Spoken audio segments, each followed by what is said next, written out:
बकरीद का त्योहार की आप सभी को हार्दिक बधाइयाँ। क्यों मनाते हैं बकरीद? आइए इसके इतिहास पर एक नज़र डालते हैं। अब्राहमिक रिलीजन के जो धर्म है, जैसे कि ईसाईयत हो गया, यहूदी धर्म हो गया और इस्लाम हो गया, इस सभी में जो पहले जो माने गए हैं अल्लाह के, भगवान के जो संदेश वाहक यानी कि रसूल यानी मैसेंजर ऑफ गॉड, उसमें अब्राहम को पहला स्थान, पहला दर्जा हासिल है।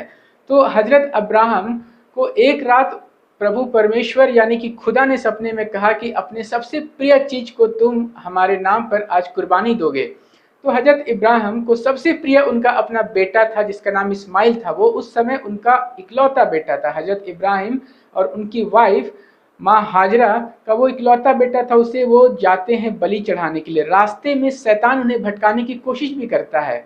कहा जाता है कि शैतान ने उसे ऐसा करने से मना किया, मगर उसके बावजूद वो जाते हैं और अपने पुत्र के गले पर छुरी रख के फेरने वाले होते। तभी ईश्वर ऊपर से एक भेड़ भेज देते हैं और उसके पुत्र को हटा लिया जाता है। इस्माइल बच जाता है और उस भेड़ की कुर्बानी चढ़ जाती है।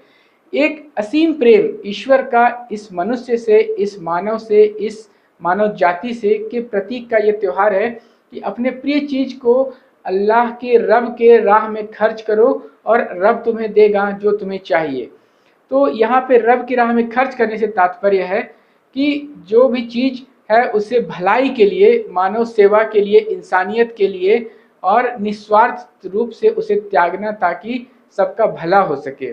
इस प्रकार का ये पवित्र त्योहार रहा था। बदलते स्वरूप में इसका भले जो भी मायने मतलब निकाले जाने लगे, जो भी धार्मिक व्याख्या होने लगी, मगर अगर हम कुरान से बात करते हैं, अगर हम बाइबल से बात करते हैं, अगर हम उस शास्त्र की, उस धार्मिक ग्रंथ की बात करते हैं जहाँ से धर्म की शुरुआत की, सारी शिक्षाओं की शुरुआत हुई है, तो कहीं ना कहीं उसमें एक बात दिखाया गया है कि अगर निस्वार्थ प्रेम हम ईश्वर से करते हैं तो ईश्वर भी हमें किसी बात की चिंता नहीं करने देता। हमें हमारे सारे चीज़ों को खुद ब खुद बिना मांगे दे देता है।